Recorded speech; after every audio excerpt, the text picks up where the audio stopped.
अपनी औलाद को बिगड़ने से रोकना चाहते हो, अपनी औलाद को सही रास्ते पर लाना चाहते हो, तो बूढ़े गिद्ध की इन बातों को ध्यान से सुनिएगा।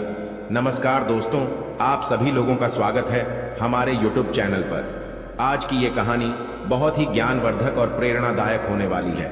आज की इस ज्ञानवर्धक कहानी को आप लोगों को पूरा सुनना है, ध्यान से सुनना है, ताकि आप अपने और अपने साथ साथ अपनी औलाद के, अपने बच्चों के भविष्य को बेहतर कर सकें।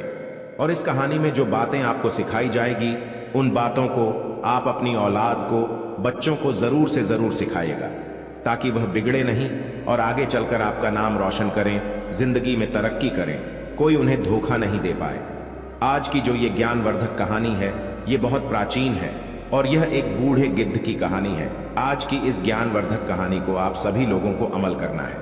तो दोस्तों चलिए बिना समय बर्बाद किए आज की इस जबरदस्त ज्ञानवर्धक कहानी को शुरू करते हैं। दोस्तों, प्राचीन समय की बात है।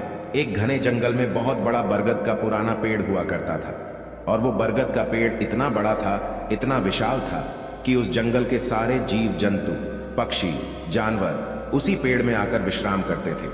लेकिन कुछ दिनों के बाद पूरे जंगल में जो पानी है वो सूखने लगता है, और जैसे जैसे पानी सूखने लगता है, उस जंगल में जितने भी हरे भरे जो पेड़ पौधे थे वह भी सूखने लगते हैं और धीरे धीरे नष्ट होने लगते हैं। और उसके बाद में वो जो सबसे बड़ा बरगद का पुराना विशाल पेड़ था वो भी सूखने लगता है और उसके पूरे पत्ते सूख सूख कर गिरने लगते हैं। और जैसे ही वो विशाल बरगद का पेड़ सूख जाता है तो उसमें जितने भी जीव जंतु रहते थे, जो चिड़िया रहती थी, वे सभी वहां से उड़ करके दूसरी जगह चली जाती है, उस पेड़ को छोड़ देती है। परंतु दोस्तों, उसी पेड़ में एक बहुत ही बूढ़ा गिद्ध रहता है और वो गिद्ध ये सब देख रहा होता है। सारे जीव जंतु पक्षी उस पेड़ को छोड़कर जब चले जाते हैं तो वो गिद्ध वही रहता है। वो बूढ़ा गिद्ध उस पेड़ को, उस बरगद के वृक्ष को नहीं छोड़ता है।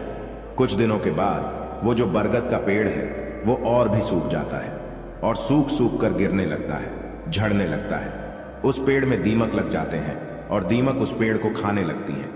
लेकिन वो बूढ़ा गिद्ध फिर भी उस पेड़ को छोड़ करके कहीं नहीं जाता है, दूसरी जगह अपना कोई नया स्थान नहीं ढूंढता है।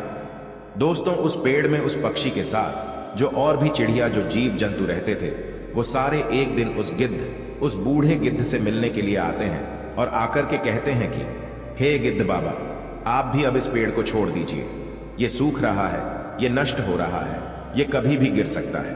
अगर आप इस पेड़ को नहीं छोड़ोगे, आप इस पेड़ पर अपना स्थायी निवास बनाए रखोगे, तो कुछ ही दिनों में ये पेड़ पूरे तरीके से गिर जाएगा और इस दौरान आपकी मृत्यु भी हो सकती है और आपके साथ बहुत ही बुरा हो सकता है। इतने में वो बूढ़ा गिद्ध कहता है कि नहीं, बिल्कुल नहीं, चाहे मेरी सांस खत्म हो जाए, लेकिन मैं इस पेड़ को कभी नहीं छोड़ूंगा। इसी पेड़ पर मेरा जन्म हुआ है, इसी पेड़ पर खेल कूद करके मैं बड़ा हुआ हूं और इसी पेड़ पर ही मैं मरूंगा। मैं इस पेड़ को छोड़ करके कहीं नहीं जाऊंगा। बूढ़ा गिद्ध उन पक्षियों से कहता है, चाहे कुछ भी हो जाए, परंतु मैं इस वृक्ष को छोड़ करके नहीं जाऊंगा। इसके बाद वो सारे पंछी, वो सारे जीव जंतु बहुत निराश हो जाते हैं, विलाप करने लगते हैं और उस बूढ़े गिद्ध पक्षी से निवेदन करके, प्रार्थना करके वहां से लौट जाते हैं। और वो दूसरे दिन फिर आते हैं और फिर से उस बूढ़े गिद्ध से कहते हैं कि गिद्ध बाबा, हम आपसे फिर कह रहे हैं, आप इस वृक्ष को छोड़ दीजिए, आप यहां से अपना स्थायी निवास हटा लीजिए, आप भी चलिए हमारे साथ, वरना अब ये पेड़ गिरने वाला है। परंतु फिर से वो बूढ़ा गिद्ध उन्हें मना कर देता है और फिर वे लोग वहां से सीधा इंद्रदेव के पास चले जाते हैं। और जैसे ही वे सारे पक्षी, वे जीव जंतु भगवान इंद्र के पास पहुंचते हैं तो इंद्रदेव से कहते हैं कि हे महाराज इंद्रदेव, कि हम सभी एक वन में रहते हैं और उस वन में पानी पूरी तरह से खत्म हो चुका है, हर तरफ सूखा है, पेड़ पौधे सारे सूख रहे हैं और वहीं पर उस वन में एक बहुत बड़ा विशाल बरगद का पुराना पेड़ है और उसी बड़े वृक्ष में हम सभी जीव जंतु पक्षी, हम सब वहां रहा करते थे। परंतु हम सबसे बड़ी उम्र के एक गिद्ध पंछी भी उस पेड़ पर रहते हैं, जिन्हें हम लोग गिद्ध बाबा बोल करके पुकारते हैं। जैसे ही वो बरगद का वृक्ष सूखने लगा, गिरने लगा, उसे दीमक खाने लगे, तो हम सबने उस बरगद के पेड़ को छोड़ करके हमने अपना स्थायी निवास वहां से हटा लिया और हम दूसरी जगह चले गए। परंतु वो जो बूढ़े गिद्ध हैं, जो गिद्ध बाबा है, वो वहां से हटने का नाम नहीं ले रहे।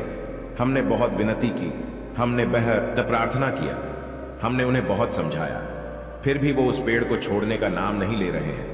वे कह रहे हैं कि जब तक उनकी सांस चलेगी तब तक वो उसी वृक्ष पर रहेंगे, और अगर ऐसा ही चलता रहा तो कुछ ही दिनों में वो पेड़ एकदम से गिर जाएगा और गिद्ध बाबा की मृत्यु हो जाएगी।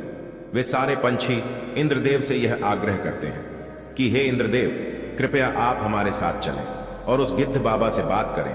यह हमारा निवेदन है आपसे। शायद गिद्ध बाबा आपकी बात सुन लें। सारे पंछी विनम्रता पूर्वक, विनती पूर्वक भगवान इंद्र से ये बात कहते हैं। तो दोस्तों, जब इस तरीके से वे सारे पंछी, जीव जंतु भगवान इंद्र से निवेदन करते हैं तो भगवान इंद्र उन सब की प्रार्थना स्वीकार कर लेते हैं और भगवान इंद्र उन सारे पक्षियों के साथ उस वन में जाते हैं।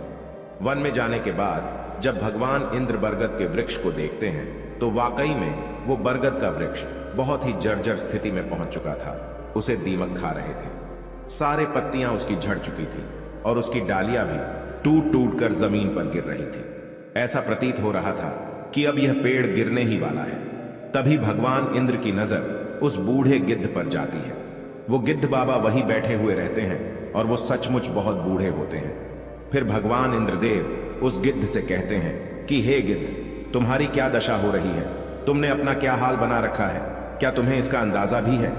ये इस पेड़ से तुम हटने का नाम नहीं ले रहे हैं। ये इस पेड़ पर तुमने स्थायी निवास बना रखा है। ये पेड़ तो पूरी तरीके से सूख चुका है, जर्जर हो चुका है, पूरे तरीके से खत्म होने वाला है। तुम इस पेड़ से अपना स्थायी निवास जल्द से जल्द हटा लो, वरना किसी भी वक्त अनर्थ हो सकता है।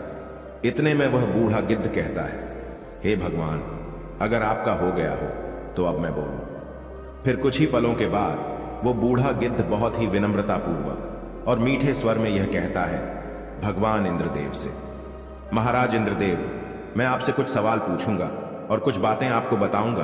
अगर मैं गलत हुआ तो आप मुझे यहां से हटने का, यहां से चले जाने का आदेश दे सकते हैं और मैं मान भी लूंगा। इंद्रदेव कहते हैं, बोलो। गिद्ध पक्षी कहता है, गिद्ध कहता है कि हे महाराज, जब मेरा जन्म हुआ तो मेरे माता और पिता मुझे छोड़ करके स्वर्ग से धार गए थे, और जब मैंने जन्म लिया तब से ही मेरा स्थायी वास यही बरगद का वृक्ष है। और जब मैं छोटे से बड़ा हुआ हूं, खेला हूं, कूदा हूं, तब से मेरा स्थायी निवास यही बरगद का पेड़ है। मैं खेला भी इसी पेड़ में हूं, मैं बड़ा भी हुआ हूं इसी पेड़ पर, मैं बूढ़ा भी हुआ हूं इसी पेड़ पर, यानी कि मेरा पूरा का पूरा जीवन इसी पेड़ पर गुजरा है। और आज जब इस पेड़ के ऊपर मुसीबत आ गई है तो मैं इसे भला कैसे छोड़ सकता हूं? मैं इसका साथ कैसे छोड़ दूं? महाराज, अगर ये पेड़ मेरा जीवन बना सकता है तो मैं इस पेड़ का जीवन कैसे बर्बाद होने दे सकता हूं? कैसे इसे छोड़ करके जा सकता हूं? इसके बाद भगवान इंद्र गिद्ध की इन बातों को सुनकर बहुत ज्यादा प्रसन्न हो जाते हैं और फिर भगवान इंद्र उस बूढ़े गिद्ध से कहते हैं कि हे गिद्ध, मैं तुम्हारी बातों से पूरी तरीके से सहमत हूं और बहुत प्रसन्न हूं। तो मैं आज आपको एक ऐसा वरदान देना चाहूंगा जो भी आप मुझसे चाहते हो। भगवान इंद्रदेव उस गिद्ध पंछी से कहते हैं कि आज तुम मुझसे कोई भी एक वरदान मांग लो, मैं तुम्हें वो वरदान दे दूंगा। इतने में वो बूढ़ा गिद्ध कहता है कि हे महाराज, अगर आपको कोई वरदान देना ही है तो आप मुझे नहीं, आप इस बरगद के वृक्ष को वरदान दे दो। दूसरे का भला तो मेरा भला। उसके बाद भगवान इंद्र अपनी दिव्य शक्तियों से उस बरगद के पेड़ को पूरे तरीके से फिर से हरा भरा कर देते हैं और देखते ही देखते जंगल में पूरे तरीके से फिर से हरियाली आ जाती है।